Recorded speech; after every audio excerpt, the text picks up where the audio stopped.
ಈ ರಾಜ್ಯದಲ್ಲಿ ಬಡವರಾಗ್ಲಿ ರೈತರಾಗ್ಲಿ ಜನಸಾಮಾನ್ಯರು ಇವತ್ತು ಈ ಕಾಂಗ್ರೆಸ್ ಸರ್ಕಾರದ ವಿರುದ್ಧ ಬೇಸತ್ತಿದ್ದಾರೆ. ಇದರ ಪರಿಣಾಮನೇ ಮೊನ್ನೆ ನಡೆದಂತ ಪಟ್ಟಣ ಪಂಚಾಯತಿ ಚುನಾವಣೆಗಳಲ್ಲಿ ಭಾಷೆಟ್ಟಣಿಯು ಸೇರಿದಂತೆ ಒಂದು ಅಭೂತಪೂರ್ವ ಯಶಸ್ಸು ಭಾರತೀಯ ಜನತಾ ಪಾರ್ಟಿಗೆ ಸಿಕ್ಕಿರುವಂತದ್ದು.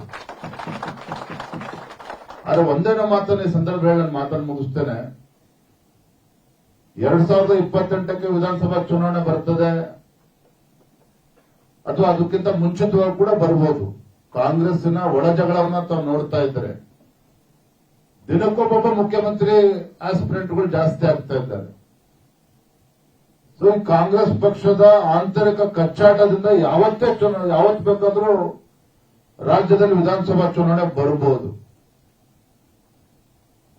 ಆದ್ರೆ ಬಂದಿದ್ದು ಯಾವಾಗಲೇ ಬಂದರೂ ಸಹ ಭಾರತೀಯ ಜನತಾ ಪಾರ್ಟಿ ನಮ್ಮೆಲ್ಲ ಕಾರ್ಯಕರ್ತರು ಶ್ರಮದಿಂದ ರಾಜ್ಯದಲ್ಲಿ ಭಾರತೀಯ ಜನತಾ ಪಾರ್ಟಿ ಸ್ವಂತ ಶಕ್ತಿಯ ಮೇಲೆ ರಾಜ್ಯದಲ್ಲಿ ಅಧಿಕಾರಕ್ಕೆ ತರಬೇಕು. ಆ ನಿಟ್ಟಿನಲ್ಲಿ ನಮ್ಮ ಕಾರ್ಯಕರ್ತರದ್ದು ಸಂಕಲ್ಪನ ನಾವು ಮಾಡಬೇಕಾಗಿದೆ. ಆ ನಿಟ್ಟಿನಲ್ಲಿ ನಾವು ಸಂಕಲ್ಪನ ಮಾಡಬೇಕಾಗಿದೆ. ಕೇಂದ್ರದಲ್ಲಿ ನರೇಂದ್ರ ಮೋದಿಜಿ ಸರ್ಕಾರ ಇಷ್ಟೆಲ್ಲ ಒಳ್ಳೆ ಕಾರ್ಯಕ್ರಮಗಳನ್ನು ಯೋಜನೆಗಳನ್ನು ಕೊಡ್ತಾ ಇದ್ದಾರೆ. ಇವ್ರ ಯೋಗ್ಯತೆಗೆ ನ್ಯಾಷನಲ್ ಹೈವೇಗೆ ಇಷ್ಟೆಲ್ಲ ಗಡ್ಕರಿ ಅವರು ಇಷ್ಟೆಲ್ಲ ಅನುದಾನ ಕೊಡ್ತಾ ಇದ್ದಾರೆ. ಆದ್ರೆ ಲ್ಯಾಂಡ್ ಅಕ್ವಿಷನ್ ಮಾಡಿಕೊಡ್ಬೇಕಾಗಿರ್ತಕ್ಕಂಥ ರಾಜ್ಯ ಸರ್ಕಾರ ಅದನ್ನು ಕೂಡ ಸರಿಯಾಗಿ ರಾಜ್ಯ ಸರ್ಕಾರ ಸ್ಪಂದನೆ ಮಾಡ್ತಾ ಇಲ್ಲ.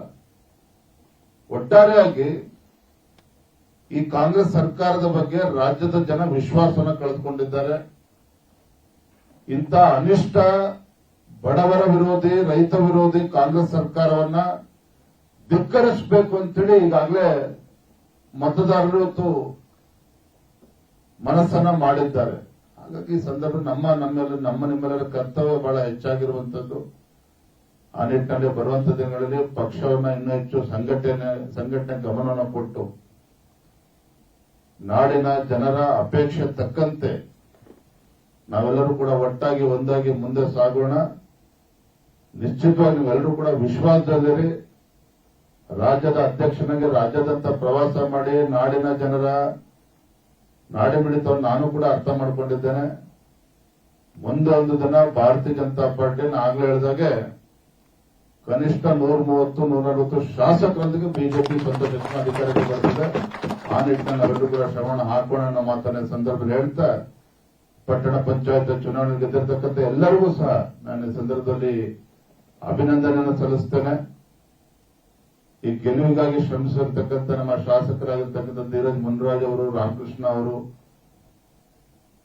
ಅದೇ ರೀತಿ ನಮ್ಮ ಮಂಡಲ ಅಧ್ಯಕ್ಷ ಆಗಿರ್ತಕ್ಕಂಥ ನಾಗೇಶ್ ಅವರು, ಮುದ್ದಪ್ಪನವರು, ನಮ್ಮೆಲ್ಲ ಪಕ್ಷದ ಕಾರ್ಯಕರ್ತರಿಗೆ ಈ ಗೆಲುವಿಗಾಗಿ ಶ್ರಮಿಸಿರ್ತಕ್ಕಂಥ ಎಲ್ಲ ನಮ್ಮ ಕಾರ್ಯಕರ್ತರಿಗೆ ಮತ್ತೊಮ್ಮೆ ನಾನು ಅಭಿನಂದನೆಯನ್ನ ಸಲ್ಲಿಸ್ತಾ, ಯಾರು 3-4 ದಿನ ಚುನಾವಣೆಯಲ್ಲಿ ಪರಾಭವಗೊಂಡಿದ್ದೇವೆ ಯಾರು ಕೂಡ ಆತಂಕ ಪಡುವಂತ ಅವಶ್ಯಕತೆ ಇಲ್ಲ. ನಿನ್ನೆ ನಾವು ಅಟಲ್ ಬಿಹಾರಿ ವಾಜಪೇಯಿ ಅವರು ಮಾಜಿ ಪ್ರಧಾನಮಂತ್ರಿಗಳ ಜನ್ಮದಿನವನ್ನು ನಾವು ಆಚರಣೆ ಮಾಡಿದ್ದೇವೆ. ನಿನ್ನೆ ಉಲ್ಲೇಖ ಮಾಡ್ತಾ ಇದ್ದೆ, ಅಟಲ್ ಬಿಹಾರಿ ವಾಜಪೇಯಿ ಅವರು ಲೋಕಸಭಾ ಚುನಾವಣೆ ಪರಾಭವಗೊಂಡಾಗ ನಮ್ಮ ಶಿವಮೊಗ್ಗ ಜಿಲ್ಲೆಯ ಭದ್ರಾವತಿ ವಿಧಾನಸಭಾ ಕ್ಷೇತ್ರದಲ್ಲಿ ನಮ್ಮೊಬ್ಬ ಕಾರ್ಯಕರ್ತ ಲಕ್ಷ್ಮೀನಾರಾಯಣ್ ಆತ್ಮಹತ್ಯೆ ಮಾಡಿಕೊಳ್ತಾರೆ. ಅಟಲ್ ಬಿಹಾರಿ ವಾಜಪೇಯಿ ಚುನಾವಣೆಯಲ್ಲಿ ಸೋತಿದ್ದಾರ, ಈ ದೇಶದ ಭವಿಷ್ಯ ಏನಾಗ್ತದೆ ಅಂತೇಳಿ ಹತಾಶಾಗಿ ಆತ್ಮಹತ್ಯೆ ಮಾಡಿಕೊಂಡ್ರು. ಆದ್ರೆ ಅವತ್ತು ಅಟಲ್ ಬಿಹಾರಿ ವಾಜಪೇಯಿ ಅವರು ಬೆಂಗಳೂರಿಗೆ ಬಂದು ನೇರವಾಗಿ ಭದ್ರಾವತಿಗೆ ಬಂದು ಕುಟುಂಬವನ್ನ ಸದಸ್ಯರನ್ನ ಭೇಟಿ ಮಾಡಿ ಅವರಿಗೆ ಸಾಂತ್ವನ ಹೇಳಿ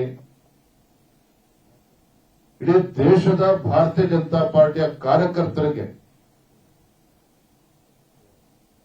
ಒಂದು ಸಂದೇಶವನ್ನು ಕೊಟ್ಟು ಯಾವುದೇ ಕಾರಣಕ್ಕೂ ಸೋಲಿನಿಂದ ನಾವು ಹತಾಶರಾಗಬಾರದು.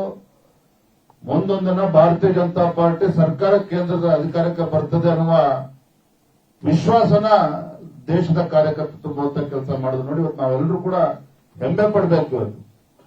ಇವತ್ತು ಕಾಂಗ್ರೆಸ್ನವರು ಕುಂತಲ್ಲಿ ನಿಂತಲ್ಲಿ ಇವತ್ತು ಮೋದಿಯವರನ್ನು ಬೈಯೋದೇ ಕೆಲಸ ಅವರಿಗೆ. ಪ್ರಧಾನಮಂತ್ರಿ ನರೇಂದ್ರ ಮೋದಿಜಿಯವರನ್ನ ಬೈದೇ ಹೋದ್ರೆ ಕಾಂಗ್ರೆಸ್ನವರಿಗೆ ರಾಹುಲ್ ಗಾಂಧಿ ಆಗ್ಲಿ, ಸಿದ್ದರಾಮಯ್ಯನವ್ರಿಗಾಗ್ಲಿ, ಡಿ ಕೆ ಶಿವಕುಮಾರ್ಗಾಗ್ಲಿ, ನರೇಂದ್ರ ಮೋದಿಜಿಯವ್ರನ್ನ ಬೈದೇ ಹೋದ್ರೆ ಅವ್ರಿಗೆ ತಿಂದಿದ್ದು ಅರ್ಬೋದೇ ಇಲ್ಲ. ಕಾರಣ ಏನು ಅಂತ ಹೇಳಿದ್ರೆ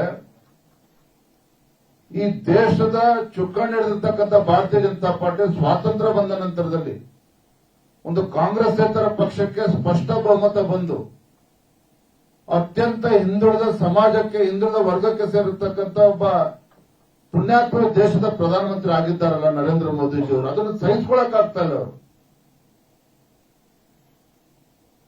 ಇವತ್ತು ನರೇಂದ್ರ ಮೋದಿಜಿಯವರು ಯಾವುದೇ ಒಂದು ರಾಜಕೀಯ ಕುಟುಂಬದ ಹಿನ್ನೆಲೆಯಿಂದ ಬಂದಿರತಕ್ಕಂಥವರಲ್ಲ. ಬೂತ್ ಅಧ್ಯಕ್ಷರಿಂದ ಹಿಡಿದು ಕಾರ್ಯಕರ್ತರಿಗೆ ಶ್ರಮಪಟ್ಟು ಪಕ್ಷವನ್ನು ಸಂಘಟನೆ ಮಾಡಿ ಗುಜರಾತ್ ರಾಜ್ಯದ ಮುಖ್ಯಮಂತ್ರಿಗಳಾಗಿ 14 ವರ್ಷ ಸೇವೆಯನ್ನು ಸಲ್ಲಿಸಿ ಇವತ್ತು 11 ವರ್ಷಗಳು ಸತತವಾಗಿ ಅಂದ್ರೆ 3ನೇ ಬಾರಿಗೆ ಕೇಂದ್ರದಲ್ಲಿ ಪ್ರಧಾನಮಂತ್ರಿಗಳಾಗಿ ಈ ದೇಶವನ್ನ ಮುನ್ನಡೆಸ್ತಾ ಇದ್ದಾರೆ. ನಾನು ಈ ದೇಶದ ಪ್ರಧಾನಮಂತ್ರಿ ಅಲ್ಲ, ದೇಶದ ಜನಸೇವಕ ಅನ್ನೋ ಭಾವನೆಯಿಂದ ಇವತ್ತು ದೇಶವನ್ನು ಮುನ್ನಡೆಸ್ತಾ ಇದ್ದಾರೆ. ಅಂತ ಒಂದು ಭಾರತೀಯ ಜನತಾ ಪಾರ್ಟಿಯ ಕಾರ್ಯಕರ್ತರು ನಾವು ಇದ್ದೇವೆ ಅಂತಕ್ಕಂಥದ್ದೇ ನಾವು ಹೆಮ್ಮೆ ಪಡ್ತಕ್ಕಂಥ ವಿಚಾರ. ಹಾಗಾಗಿ ಗೆಲುವು ಸೋಲು ಎಲ್ಲರೂ ಕೂಡ ಸಮಾನ ಸ್ವೀಕಾರ ಮಾಡಿ ಸೋತಿರ್ತಕ್ಕಂಥ ಯಾರು ಕೂಡ ಆತಂಕ ಪಡುವಂತ ಅವಶ್ಯಕತೆ ಇಲ್ಲ ಅಂತೇಳಿ ಸಂದರ್ಭದಲ್ಲಿ ಹೇಳ್ತಾ ಮತ್ತೊಮ್ಮೆ ಗೆದ್ದಿರ್ತಕ್ಕಂಥ ಎಲ್ಲರೂ ಕೂಡ ತಮಗೆ ಅಭಿನಂದನೆಯನ್ನ ಸಲ್ಲಿಸ್ತಾ ನನ್ನ ಮಾತುಗಳಿಗೆ ವಿರಾಮಗಳನ್ನು ಹೇಳ್ತೇನೆ.